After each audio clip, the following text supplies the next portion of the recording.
Madame, Monsieur, bonjour. Merci de nous rejoindre en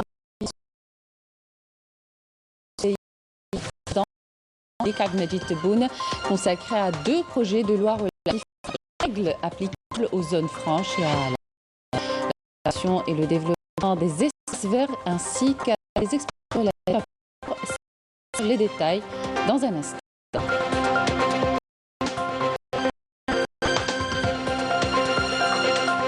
La cybersécurité au cœur d'une conférence organisée hier à Alger pour faire face à ces menaces. Les experts ont mis en avant l'importance d'élaborer une stratégie de cybersécurité.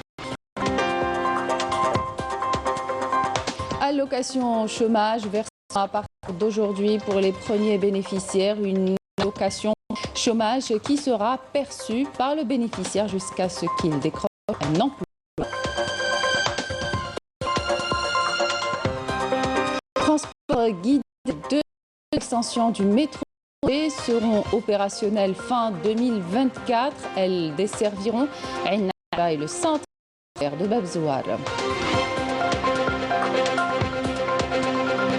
Actualité littéraire de la semaine, le Salon international du livre d'Alger. Hier, une conférence débat a été organisée sur la thématique La cause de l'indépendance algérienne en Italie, animée par des professeurs et hommes de lettres en présence de l'Église Moudjahed Dahoul Qablia qui a présenté son ouvrage.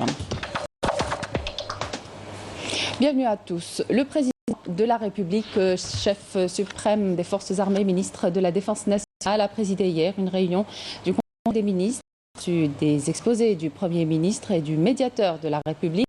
Abdelmajid Tebboune a donné des instructions, consignes et orientations.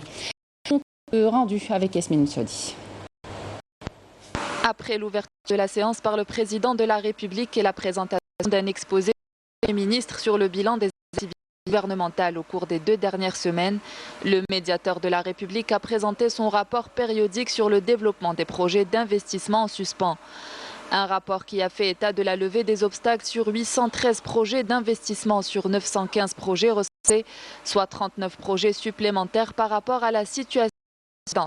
Ces projets ont permis la création de 2169 nouveaux postes d'emploi, portant ainsi le nombre total d'emplois créés à 32 302, avec l'exploitation de tous les projets ayant bénéficié d'une levée des obstacles. Ce nombre devrait atteindre 50 071 emplois.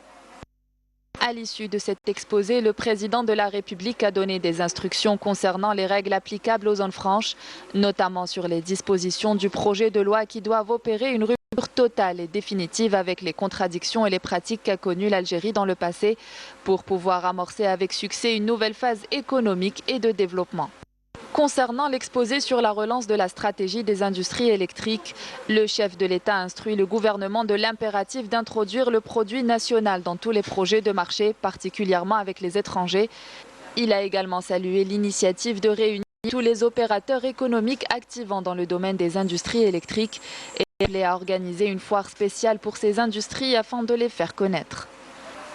Concernant le diagnostic relatif à l'eau potable dans la wilaya d'Alger, Oran et Constantine, que la Algérie n'aurait dessalement de l'eau de mer, d'où l'impératif d'accélérer l'entrée en exploitation de 5 ans, l'arrêt de toutes les opérations de forage de puits destinées à approvisionner les réseaux d'alimentation avec les eaux souterraines et la nécessité d'une gestion optimale des eaux de barrage de manière à assurer une distribution équilibrée entre les wilayas.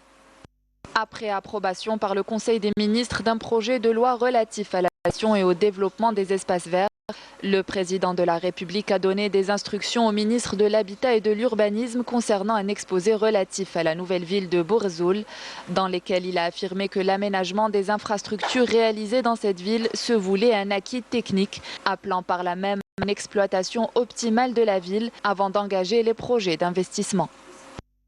Et voici un exemple d'une unité de fabrication de câbles et transformateurs électriques à Relizène. L'unité produit 500 tonnes par mois et aspire à améliorer sa position pour devenir leader dans le domaine. Yasmine Sodi. Avec une capacité de production de 500 tonnes par mois, cette unité de production de transformateurs électriques est l'une des plus importantes à Relizène. Nous avons commencé les travaux en 2014, ce n'est qu'en 2019 qu'ils ont été achevés. En août 2019, nous avons commencé la production des câbles électriques.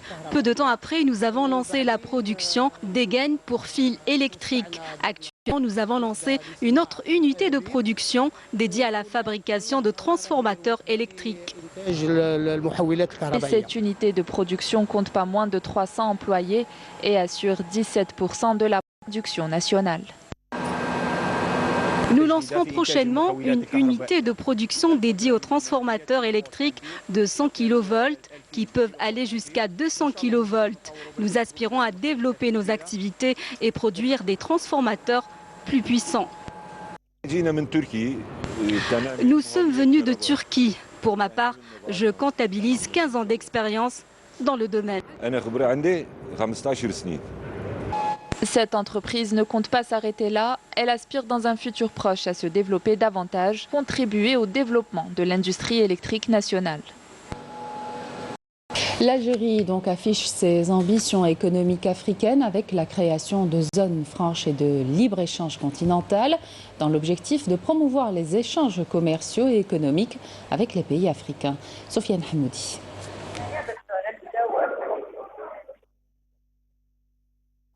Franche et de l'échange continental. Objectif promouvoir les échanges commerciaux et économiques avec les pays africains en s'engageant à lever entraves d'exporter. Les zones franches sont d'une grande importance pour notre pays. Nous souhaitons que ces zones deviennent des espaces dynamiques, participant activement à l'essor de l'économie locale et nationale. Notre première expérience était avec le Niger, un pays voisin. On a pu exporter du savon, des dattes et bien d'autres produits. En parallèle, on importe du même pays des vaches, des dromadaires et des moutons.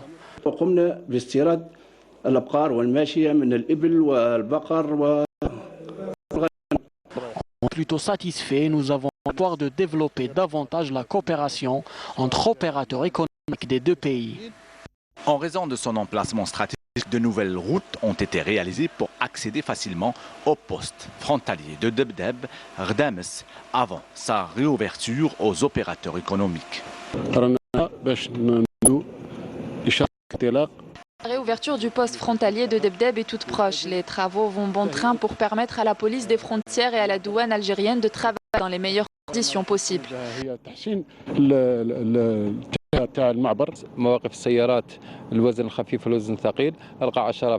Nous sommes en phase d'achèvement du parking pour les poids et les véhicules utilitaires. Nous avons ici une base logistique dotée de toutes les commodités d'un guichet de la Banque extérieure d'Algérie. Objectif, rapprocher les prestations administratives et financières des opérateurs économiques.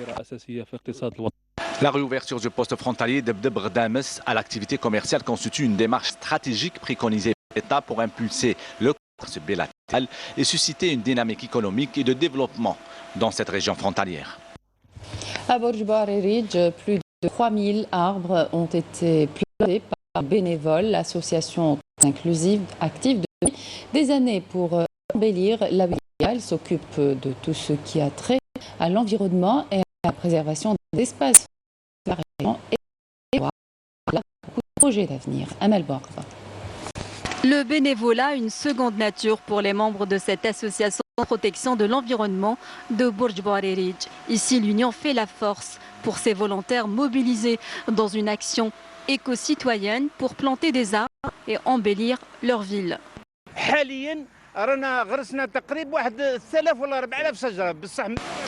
Nous avons planté entre 3000 à 4000 arbres de différentes variétés. Nous voulons donner à chaque quartier une particularité. C'est une louable initiative organisée avec la collaboration des personnes aux besoins spécifiques afin de leur donner l'occasion de s'intégrer dans la vie sociale. Nous lançons un appel à tous ceux qui hésitent encore à nous rejoindre. Nos portes sont grandes ouvertes pour les accueillir. Depuis plusieurs années, ces amis de la nature et autres écolos en herbe de Borj Barerij se mobilisent pour l'aménagement d'espaces verts et l'embellissement de leur ville. Il y a environ 40 variétés d'arbres au feuillage permanent qui changent de couleur au gré des saisons.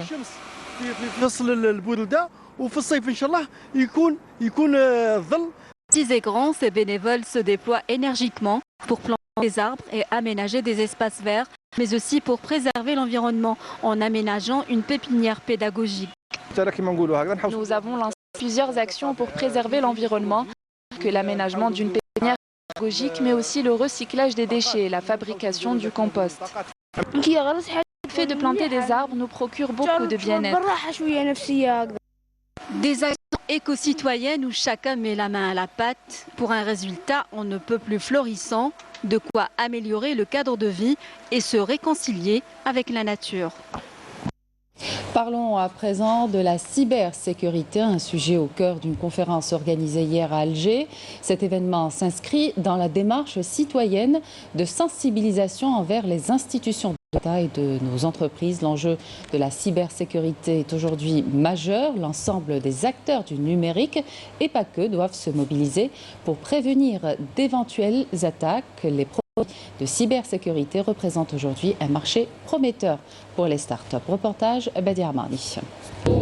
La cybercriminalité ne cesse d'augmenter, de se perfectionner. Les réseaux criminels sont maintenant spécialisés et vendent leurs services. À l'ère du tout numérique, les risques de cyberattaques se sont multipliés de par le monde. L'Algérie, ses institutions et ses entreprises ne sont pas à l'abri de ces menaces.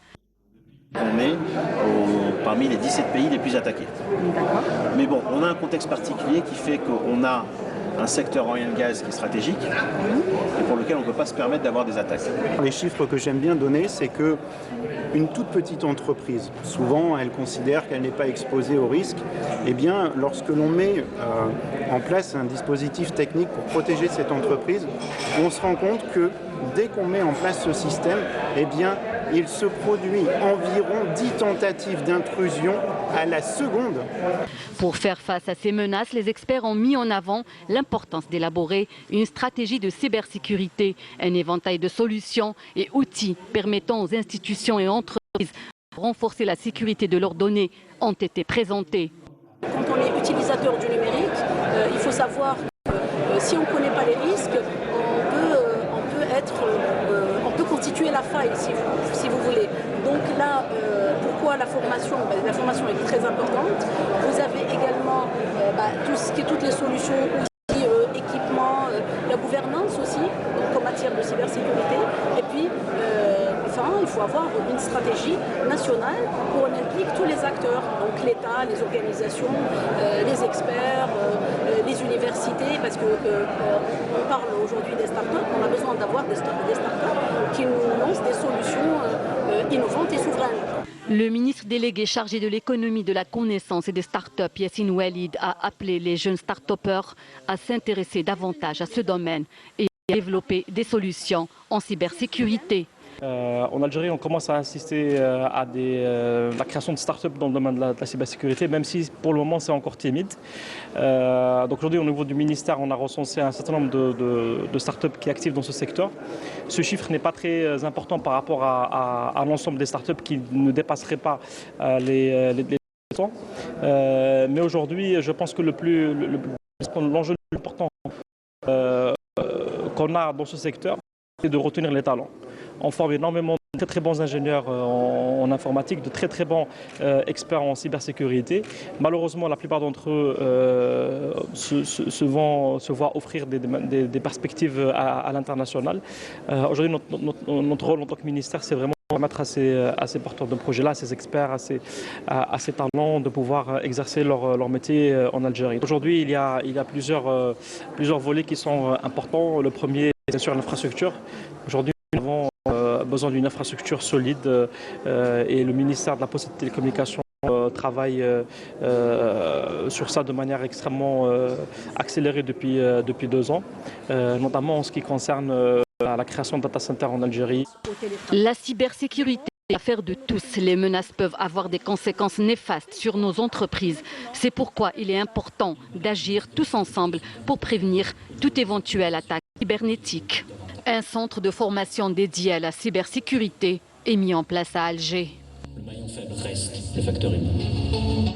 Le Conseil de la Nation poursuit ses travaux en séance plénière consacrée à la présentation et au débat de 3 projets de loi. Ici, projets de loi organique, relatif à l'organisation judiciaire, le projet de loi organique modifiant et complétant la loi relative aux compétences, à l'organisation et au fonctionnement du Conseil d'État et du projet de loi modifiant et complétant l'ordonnance relative à l'assistance judiciaire. Dans l'actualité nationale, allocation chômage d'un montant de 13 000 dinars versé à partir d'aujourd'hui. Premiers bénéficiaires, plus de 580 000 demandeurs d'emploi sont concernés par un programme. C'est l'Agence nationale de l'emploi qui chapeaute l'opération. Et puis notre journaliste Amel Bouarbait, bureau de poste à Dar el Beida. Amel, bonjour. Alors, dites-nous comment se passe l'opération. Oui, effectivement, Emina, nous sommes au bureau de poste de Dar el Beida où a commencé le premier versement de la au profit des demandeurs d'emploi inscrits à l'ANEM. Et donc c'est une opération qui se déroule actuellement en de bonnes conditions.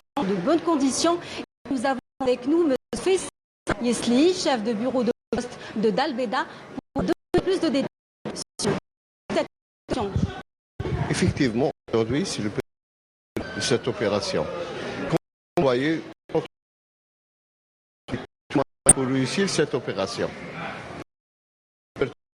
8 heures, clientèle pour encaisser leur pension. Et tout le monde a été heureux, alhamdoulilah. Donc, Monsieur Esli, c'est une allocation chômage. C'est une allocation chômage qui est versée sous forme de pré-salaire de façon mensuelle. Donc, les primo-demandeurs d'emploi ne sont pas obligés de se déplacer à la poste. Oui, cette pension, on a mis une date fixe. Chaque 28 de chaque mois, on va verser cette pension. Ça sera un virement pour notre clientèle. Donc voilà Mina, toutes les conditions sont assurées ici au bureau de poste de Dar el Beida, des conditions et tous les moyens humains et matériels pour le succès de cette opération. Il faut savoir que cette allocation chômage qui est versée de façon mensuelle, donc est versée à tous les primo-demandeurs âgés entre 19 et 40 ans en attendant d'obtenir un emploi. Merci à vous Amel et à votre invité pour tous ces détails. Et puis justement, sachez que cette allocation chômage perçue par le bénéficiaire jusqu'à ce qu'il décroche un emploi, il bénéficiera également d'un accompagnement individuel en vue de lui assurer une orientation exacte sur la base de sa qualification vers les offres d'emploi disponibles. Mouna Nawel Hamoudi. Bonne nouvelle pour plus de 580 000 demandeurs d'emploi qui bénéficieront à partir de demain de l'allocation chômage, et ce au niveau national. Une annonce faite par le directeur général de l'Agence nationale de l'emploi, ANEM.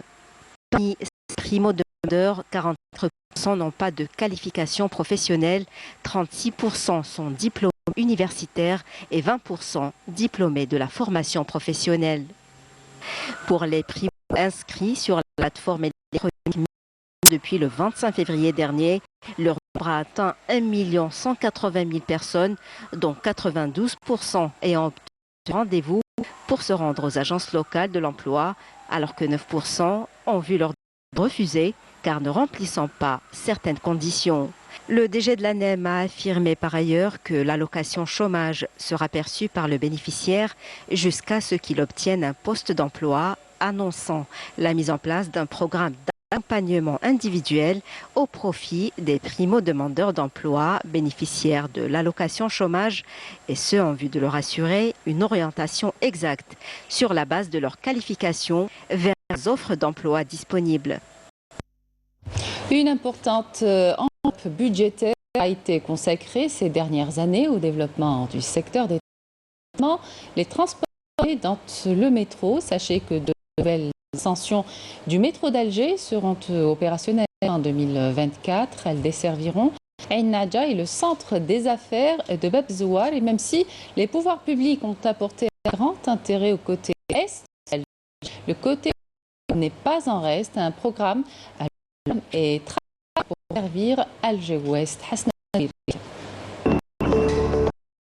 Le métro d'Alger transporte en normal 170 000 jour, un chiffre appelé à doubler une fois seront achevés. Avec la mise en service des donc on va totaliser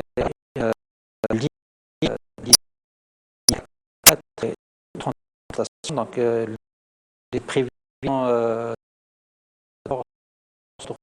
300 000 voyageurs. Notre caméra s'est déplacée aux différents chantiers. Les travaux sont menés par le groupe Considère. Les grandes œuvres aux aménagements pour une réception prévue 24. La station de Aïna reliée à Berraqi, linéaire de 4 km que nous avons également visité. Cette ligne est constituée de phases. La première phase elle relie Aïna Djad jusqu'à Aïna Djagar, qui est actuellement terminée les grosses œuvres. Et la deuxième phase, il relie de Aïna Djagar jusqu'à la station Berraqi.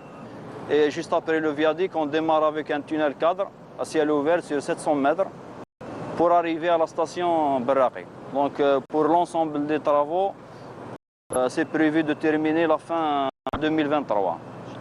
Et le viaduc va terminer la fin 2022. Deuxième chantier visité est celui du centre des affaires de Bebzouar. Les travaux avancent considérablement, comme nous l'explique cet ingénieur de l'entreprise algérienne du secteur du bâtiment et des travaux publics Considère. Les travaux de grosses œuvres sont prévus pour le premier semestre 2024. L'extension qui va relier le Harrach Centre à l'aéroport international d'Alger. Donc on prévoit de mettre en service en l'année 2026. Même si les pouvoirs publics accordent un grand intérêt côté est de la capitale pour fluidifier les routes, la partie ouest n'est pas pour autant en reste. Des projets sont inscrits dans l'agenda de l'entreprise du métro d'Alger, EMA, nous dit son directeur général. Il y a un programme à long terme, c'est de desservir aussi le côté ouest qui aujourd'hui connaît une... nous avons réalisé des études donc cette ligne du métro de partir jusqu'à et il va y avoir une branche à cheval pour relier Chiraga et d'un côté et à la Achour et de l'autre. Cette extension qui totalise une longueur de 26 km est attribuée à la décongestion du côté ouest d'Alger. À présent, où est prévu à partir de 17 de la médaille de la révolution algérienne au journaliste italien Piero Angela, un titre posthume à Enrico Mattei. Sur place, notre correspondant Kamel Suig. Kamel, bonjour. Quel est le programme de la journée?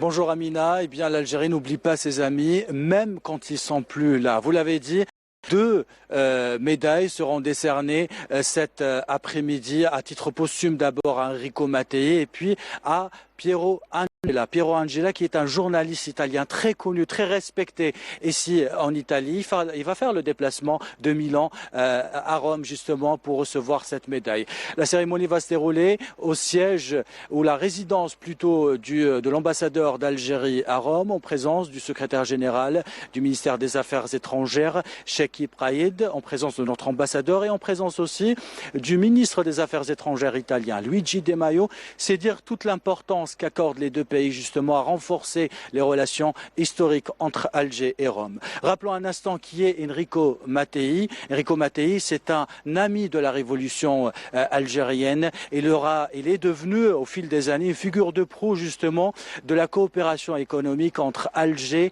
et Rome. Il a joué un rôle déterminant dans les négociations d'Évian, fournissant des informations et des conseils précieux à la délégation algérienne en matière de souveraineté économique, en matière de souveraineté énergétique également. Et Piero Angela est moins connu en Algérie, mais il est très connu. C'est une célébrité ici en Italie. C'est une figure emblématique des chaînes de télévision italiennes, de la RAI notamment. Il a passé plusieurs années en France, entre 1955 et 1962. C'est à ce moment-là où il s'est intéressé réellement, sérieusement à la cause algérienne. Il a fait plusieurs déplacements en Algérie pour couvrir la guerre de libération nationale. Et c'est à travers ce travail, à travers cet engagement, qu'il a su imposer la guerre de libération nationale, la cause juste et la souffrance du peuple algérien dans les médias italiens et notamment dans les journaux télévisés italiens. Il a posté d'ailleurs hier soir une vidéo sur YouTube dans laquelle il remercie le gouvernement algérien et il rappelle cet engagement pour les causes justes. Merci à vous, Kamel. Je rappelle que vous êtes envoyé spécial de Canal Algérie en Italie. Et à ce propos, je vous invite d'écouter Piero Angela. Mon activité de journaliste est non seulement... J'étais à Paris pendant cette période entre 55 et 62. Et oui, évidemment, en faisant la correspondance pour le journal télévisé, l'Algérie était un des sujets, le sujet principal. J'ai suivi donc aussi sur place, je suis allé plusieurs fois en Algérie. J'ai suivi aussi les négociations à Évian qui ont porté à l'indépendance. Et vous savez, à l'époque, l'opinion publique italienne avait une attitude favorable à l'indépendance de l'Algérie parce que c'était le vent de l'histoire qui soufflait dans cette direction. Tout ça, ça fait partie non, des souvenirs, mais aussi des films qui existent toujours, que moi, je ne l'ai plus revu. Un jour, je voudrais voir ce que vous avez préparé. Et alors, il me reste de vous remercier et de souhaiter que les relations entre nos deux pays s'améliorent de jour en jour dans un monde qui est aujourd'hui très compliqué. Merci. L'actualité littéraire de la semaine, le Salon international du livre d'Alger, conférence débat hier sur la thématique la solidarité du peuple italien avec la guerre de libération nationale animée par des professeurs et hommes de lettres italiens en présence du Moudjahed Dahoud Qablia qui a présenté son ouvrage intitulé Boussouf et le Malk, la face cachée de la révolution. Couverture Saïda Maïouf. Le Salon international du livre d'Alger est au-delà de la grande exposition dédiée au livre dans toute sa diversité et sa pluralité. C'est également des conférences de haute facture, telle la thématique débattue aujourd'hui sur la cause de l'indépendance algérienne en Italie.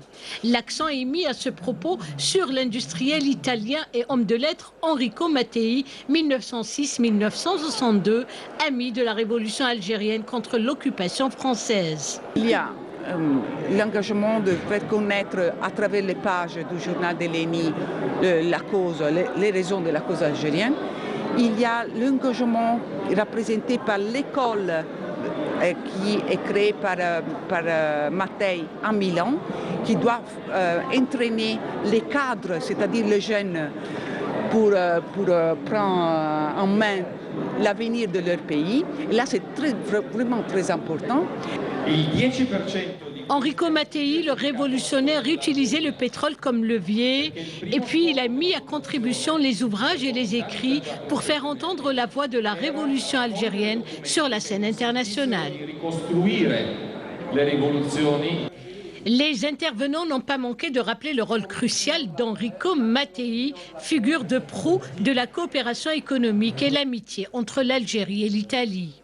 Pour rappel, Enrico Mattei a connu pour la première fois les dirigeants algériens alors qu'il était de retour d'une mission. Il se trouvait en mission à Pékin en même temps qu'une délégation du GPRA qui était composée par Ben Youssef Ben Khadda et Saad Dahleb. Et en particulier Saad Dahleb, qui est un homme très ouvert, très communicant, a pu se lier d'amitié avec Enrico Mattei. Cette rencontre a été l'occasion également à l'ex-moudjahed Dahoult Qabliya de présenter son dernier ouvrage intitulé Boussouf et le Malk, la face cachée de la Révolution. Mon livre n'est pas un livre qui relate mes mémoires. Ce n'est pas un livre de mémoire, c'est un livre de témoignage. Bon, il y a une petite partie qui concerne mon parcours universitaire et militant. Il y a également une partie qui est réservée à la biographie du fondateur du MALK et du grand homme politique Abel Boussouf. Au sortir de la conférence débat, l'ex-moudjahed Dahoult Qabliya a procédé à une vente dédicace de son ouvrage devant un public nombreux, avide de plus d'éclairage sur les ponts de notre glorieuse révolution. Sport football pour le compte du match retour des éliminatoires de la Coupe du Monde Qatar 2022. La sélection camerounaise est arrivée hier à Alger en prévision du match prévu demain au stade Mostafa Tchaker de Blida. De leur côté, les poulains de Jamel Belmadi continuent leur préparation au Centre technique national de Sidi Moussa. Sidi Ahmed Bouraïb. C'est vers les coups de 22 h que la sélection camerounaise est arrivée à Alger après un long voyage qui aura duré plus longtemps que prévu.